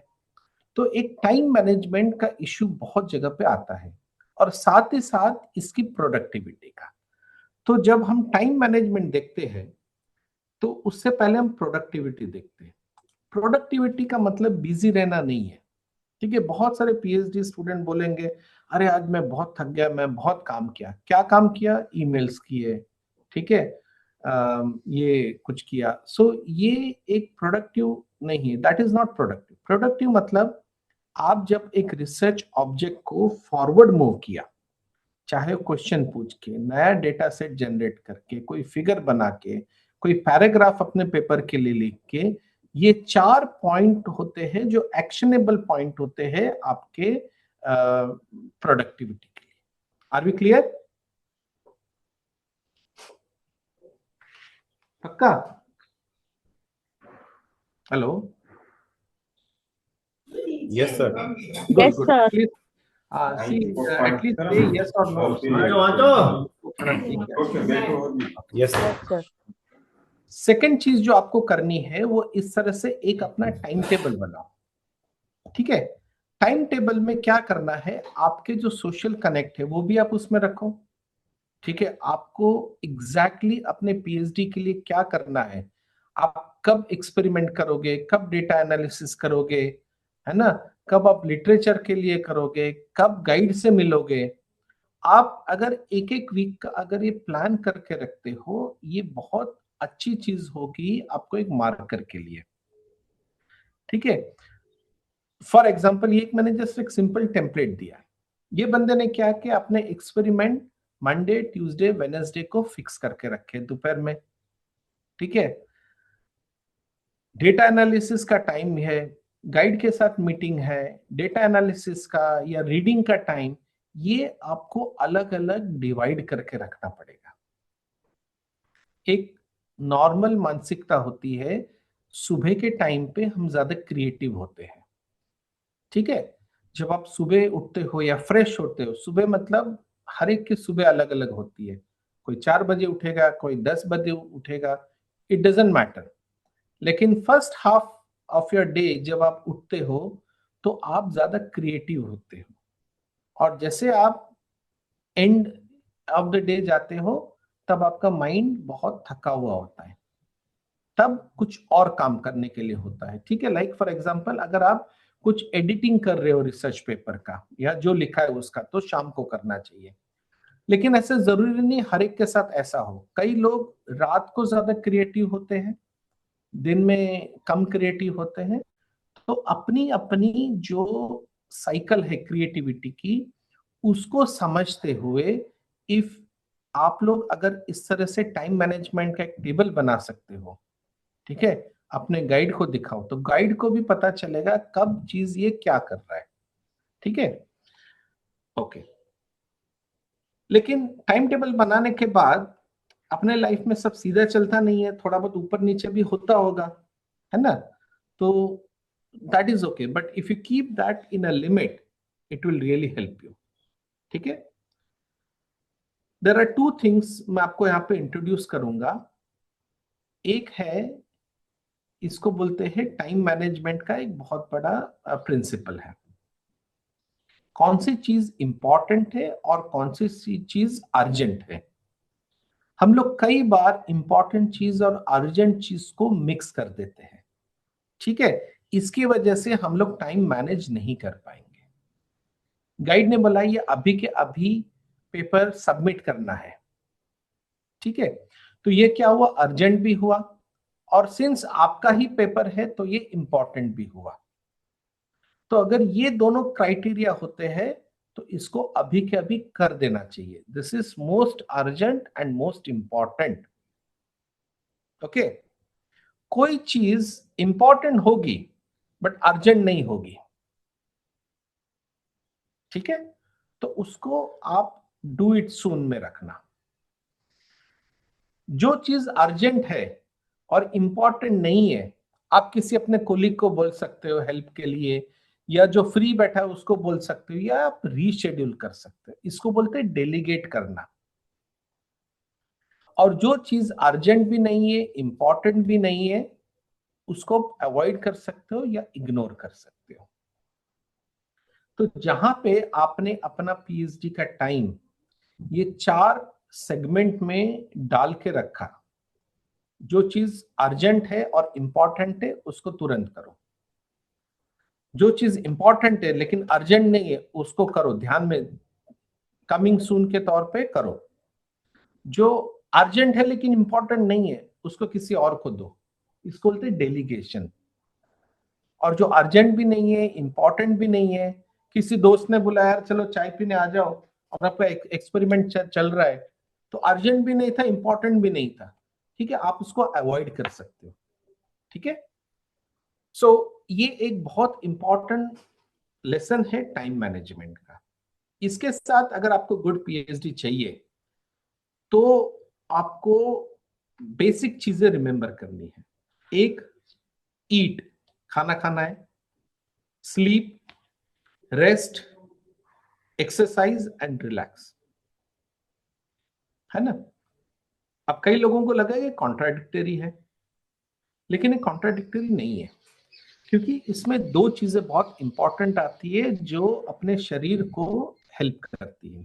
एक, आप अब जब एक्सरसाइज करते हो तो आपके स्ट्रेस लेवल कम होते हैं, ठीक है।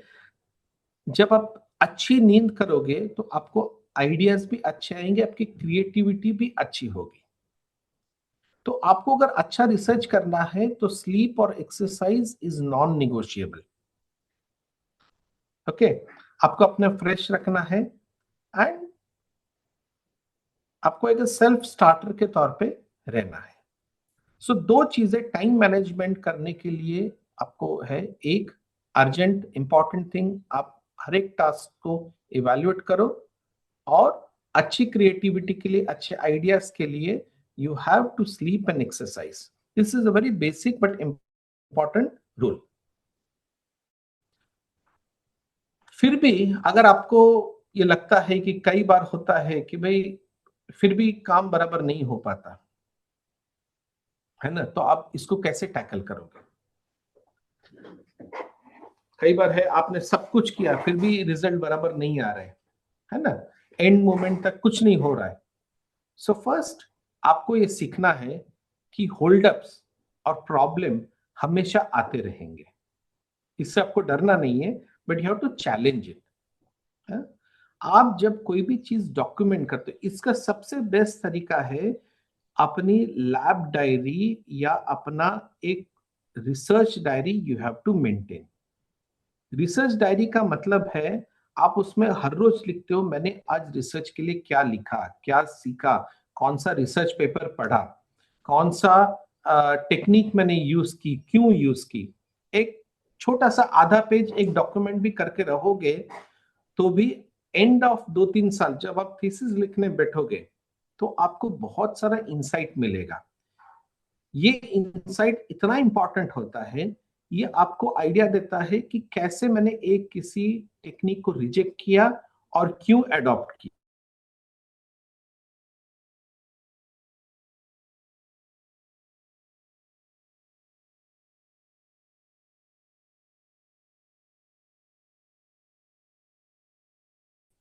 ठीक है, तो ये आपको बहुत चीजें हेल्प करेगी जब आपको डेटा सही नहीं मिल रहा है या आपका प्रोग्रेस बराबर नहीं हो रहा है। It will help you in understanding. Third है learning to get over apparent disaster is a part of key scientific training. PhD degree तो है बट इससे ज्यादा आपको ट्रेनिंग मिल रही है। ट्रेनिंग क्या? अनसर्टेनिटी के साथ डील करने का। ट्रेनिंग किसका? कोई भी प्रॉब्लम का डिफरेंट सॉल्यूशन नए टेक्निक से देने का। ओके, और best part of PhD is PhD कभी भी एक बंद कमरे में नहीं होती, ये आपको ध्यान रखना है। आप अपने ही पीएचडी के जो कोलीग्स हैं इनके साथ बात करते रहो, ठीक है, आप उनसे पूछो, अपना रियल प्रॉब्लम या आपका जो सीक्रेट है वो मत बताओ, लेकिन आप टेक्निक तो पूछ सकते हो, आप कुछ उससे बात कर सकते हो। This is the best thing को लर्निंग। कभी भी आई रिमेम्बर जब मैं पीएचडी कर रहा था, I did in MSU university and me and doctor Subhash Bhandari we were colleagues. हम लोगों के पास एक बड़ा कमरा होता था, तो हम जितना हमने गाइड से नहीं सीखे उतने ही हम लोग अपने आप से सीखे, अपने आप से बात करके। सो आपका पीएचडी में बेस्ट लाइन है आपका डिफेंस का, अब you have to talk with people. So these are the ways in which you can overcome the disaster. Third thing is आपको सोचने का टाइम और एग्जीक्यूशन का टाइम, इसको सेपरेट करना है। सोचने का टाइम मतलब मेरे को रिसर्च कौन सा पढूं, क्या पढूं, ठीक है, उसने सही किया था कि नहीं किया था, क्या डेटा लिया था। ये जो डिजाइनिंग पार्ट है, जो थिंकिंग पार्ट है, जो क्रिएटिव पार्ट है, ये टाइम अलग होता है राइटिंग से, कैलकुलेशन से, कोडिंग से, जो डेड काम होता है।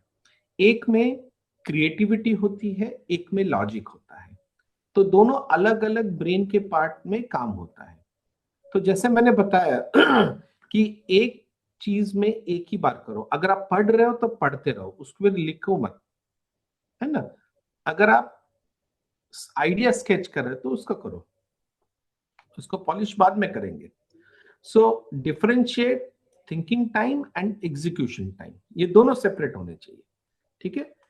रिसर्च प्रोडक्टिविटी तभी इंक्रीज करेगी जब आप एक चीज एक टाइम पे करोगे।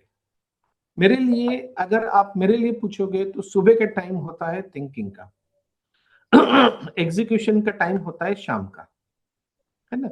आप लोगों के साथ कुछ और भी होता होगा, रिवर्स भी होता होगा, बट यू हैव, आप लोगों को अपना समझ के ये करना है।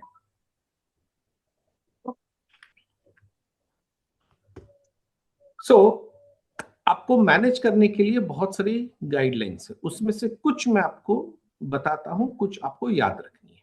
एक, आप सब कुछ एक साथ नहीं करोगे और नहीं कर पाओगे, ठीक है, आपको इसके लिए माइलस्टोन एस्टैब्लिश करना है। मैं 6 महीने में एक पेपर कम्युनिकेट करूंगा, एक कॉन्फ्रेंस अटेंड करूंगा, ठीक है।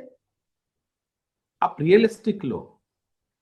आप बोलोगे कि 6 महीने में 6 पेपर करूंगा, तो ऐसा नहीं होगा, है ना। So manage your time as a researcher, establish key milestone अपने आप डिफाइन करो, आपका टू डू लिस्ट को ब्रेकआउट करो।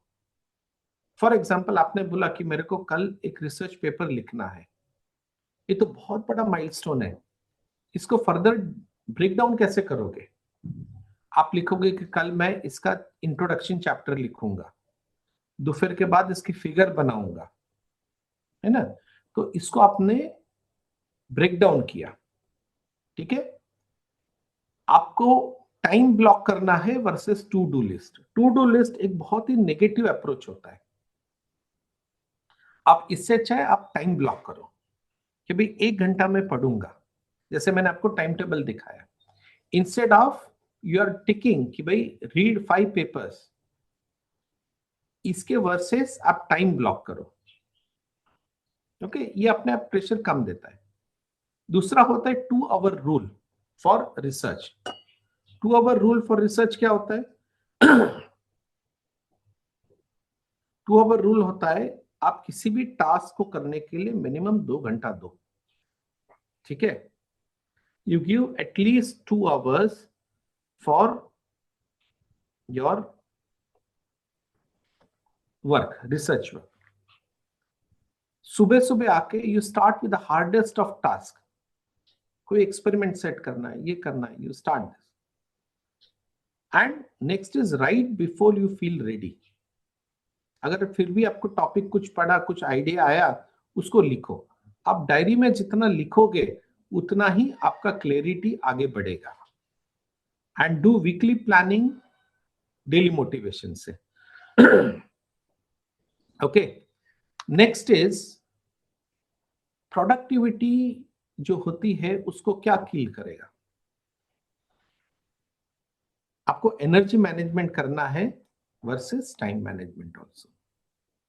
अगर आप बोलोगे कि मैं इसको सर के डिस्कशन के बाद चालू करूंगा लिखना, या आज मेरा मूड नहीं है, ठीक है, ये फिगर थोड़ा सा मेरे को सही करने दो उसके बाद मैं करूंगा, नो, ये आपका प्रोडक्टिविटी किल करता है। इससे अच्छा क्या है, आप क्या काम करो, आप जैसा भी है एक बना के रखो। आपका जब दिमाग थक जाएगा तब उसको पॉलिश करना, तब उसको इंप्रूव करना, ठीक है। और please remember, research rewards action, readiness नहीं। अगर आप 10 फिगर के साथ रेडी हो, कोई मतलब नहीं, because you have not taken action on those figure. आप टाइम मैनेज के साथ साथ आप अटेंशन एंड एनर्जी भी मैनेज करते हो। जब आप एक वॉक लेते हो, आप थिंकिंग इंप्रूव करते हो, ठीक है। आप जब सोते हो तो ये लेजीनेस नहीं है, it helps in thinking, creativity. अगर आप बर्नआउट फील करते हो तो एक पॉज देना अच्छा रहता है, but always talk with your guide. So tired researchers is an unproductive research, okay. Are you people following?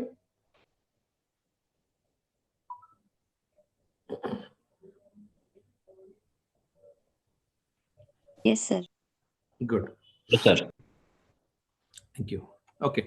So now I'll come to the last part of this lecture, that is ethics.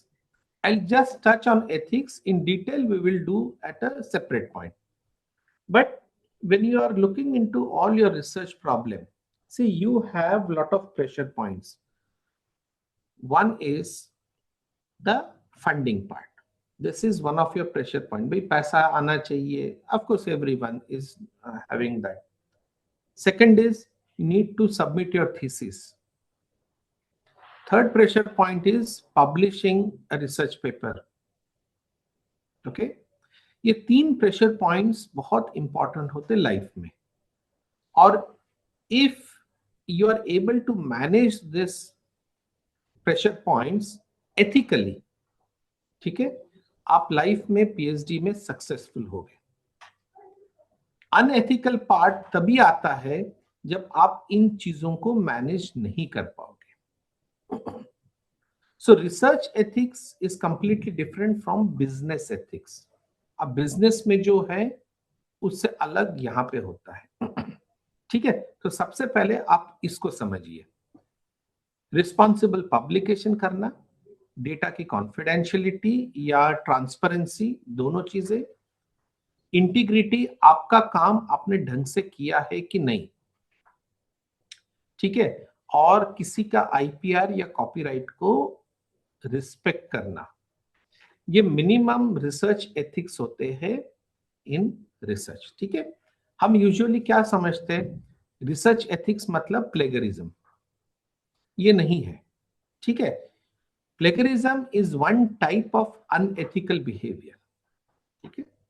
सो हम अभी थोड़ी देर ये देखेंगे कि unethical behaviour कैसे आएगा अपने में, ठीक है। एक होता है साइकोलॉजिकल पार्ट में, जब आप बहुत प्रेशराइज फील करते हो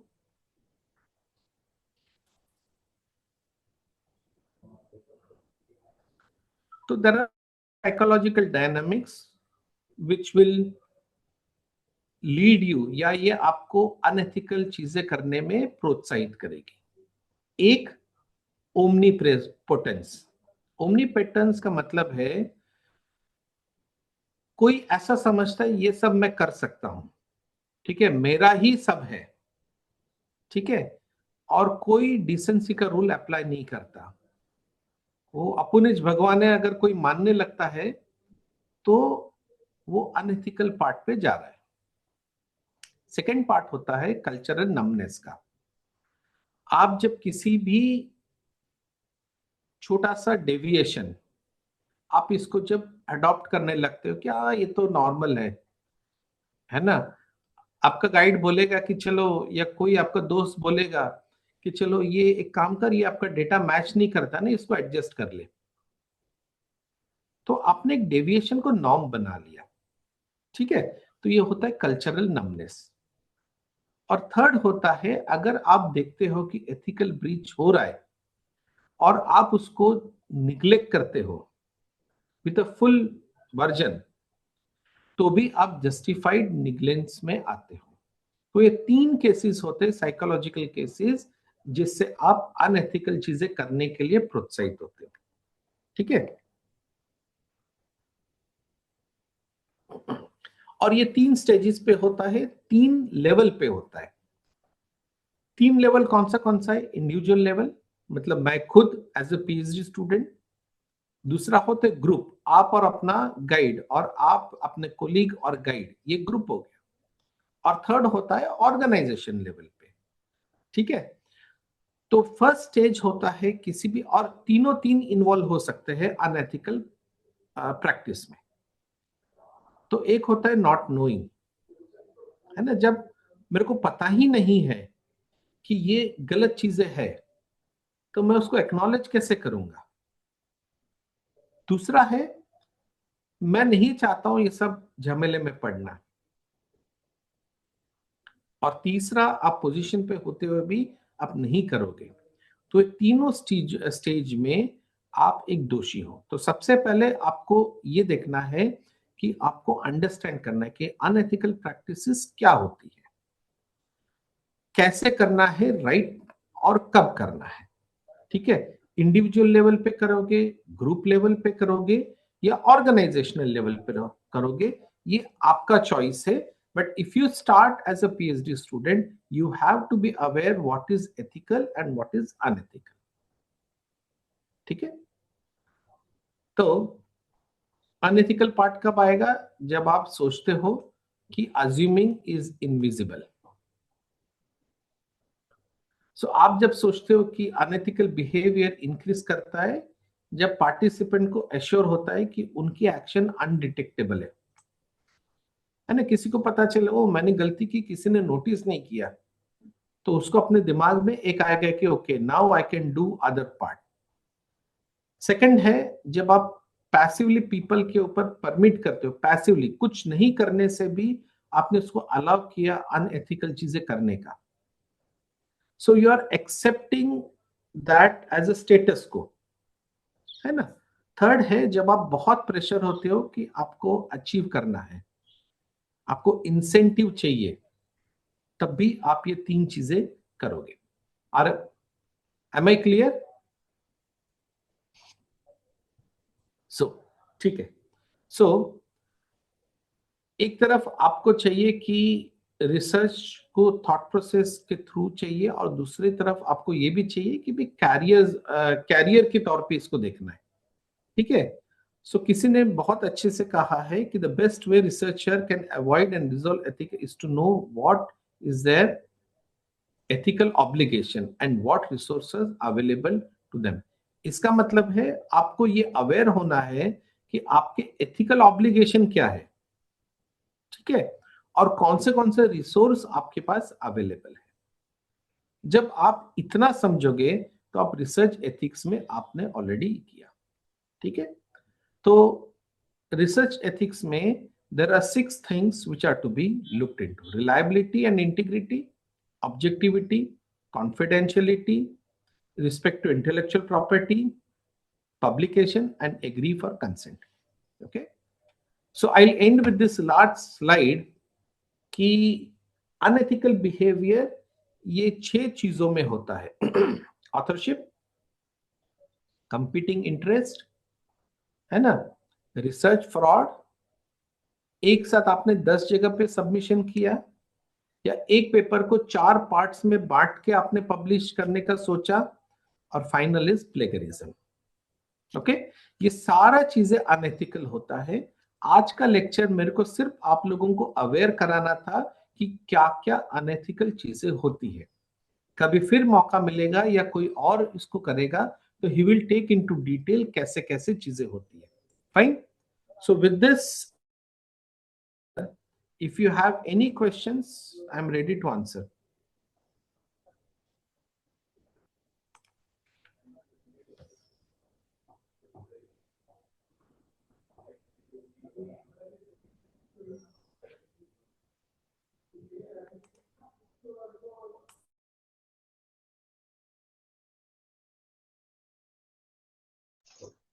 Sir, I think it is clear with most of the PhD scholars here. Yeah. Sir, the lecture was very informative, and I'm sure most of the students have gotten all the information about it. Sir, still, if any student wants some clarification on any particular topic or subject, we'll provide, sir, your email ID, and they can mail you and directly Sure. have. Okay. Thank you, sir. Most welcome, sir. Okay, so I leave. All the best, everyone. Thank you, sir. Thank you, sir. Thank you so much for your time, sir. Thank you, sir. Thank you, sir. Students should be here. Bhavani sir, thank you so much. अगर कोई student को कोई भी doubt है, so they may write the email to Bhavani sir, and अभी भी अगर किसी को पूछना है, so they can ask the questions to sir. Okay. Sir, it is a. Sir, can you please explain by some example omni slide first in slide up? Bhavani sir, are you there? अच्छा, Bhavani sir, leave, no problem. I will share the email ID of Bhavani sir. You may ask, don't worry. So our morning session is over. We will start our evening session by 2:30. Okay. So मैं इस group में 2:15 सवा 2 बजे मैं link भेजूंगा, fresh link. अभी मैं आप सब लोग इधर हो तो मैं आपको सिंपल लैंग्वेज में बोल रहा हूँ कि बार बार मतलब सेम क्वेश्चन का कोई मतलब नहीं है. 2:15 बजे लिंक आ जाएगी, तो आप लोगों को 2:30 बजे से पहले ज्वाइन कर देना है.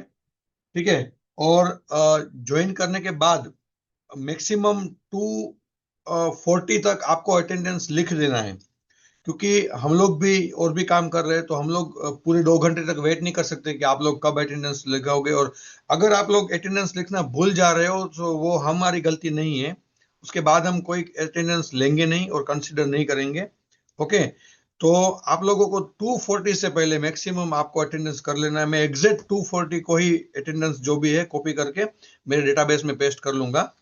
ओके, और उसके बाद आपको लेक्चर अटेंड करना है। और अगर कोई एक्सपर्ट आपको इन बिटवीन लेक्चर बोलते हैं कि अगर आपको कोई डाउट है तो आप पूछो, तो प्लीज अपने आप को अनम्यूट करके आप पूछो, अपना व्यू दो। Otherwise end of the lecture भी आप जब ईशान सर बोल रहे थे, कंक्लूड कर रहे थे, तो एंड ऑफ द लेक्चर भी आप लोगों को फ्रीडम थी कि आप लोग 2 मिनट उनको होल्ड करके आप पूछो। Don't worry, this was the first lecture. Post lunch का जो सेशन होगा उसके लिए हम लोग लिंक भेज देंगे। किसी को अभी भी कोई कोर्स वर्क में डाउट है पैटर्न में, तो अभी आप पूछ लीजिए मुझे, फिर बार बार मैसेज लिख के, क्योंकि मेरे लिए भी थोड़ा hardly it is impossible to see each and every once message. किसी को कोई डाउट है तो आप पूछ लीजिए। और नेक्स्ट सेशन में भी हाँ, यस यस, सेकेंड सेशन में 2 बार अटेंडेंस लिखना है या एक बार ही चलेगा? एक ही बार, दोनों सेशन की एक ही बार अटेंडेंस लिखना है, ठीक है। और बस इनफ है। दूसरा सेशन भले दूसरे एक्सपर्ट ले रहे हैं, no need to write attendance like, क्योंकि सेम लिंक से बार बार करने की जरूरत नहीं है। ओके, ठीक है सर, थैंक यू। तो विल बी कीपिंग चेक कि भाई वो पार्टिसिपेंट्स कम हो रहे हैं तो हम अपने आप फिल्टर कर लेंगे, हमको मालूम पड़ जाएगा कि कौन नेक्स्ट सेशन में नहीं था, तो वो हमारी जो क्लरिकल टीम है वो वही देख रही है। ओके, और ये जो पीपीटी है हम लोग आपको शेयर कर देंगे।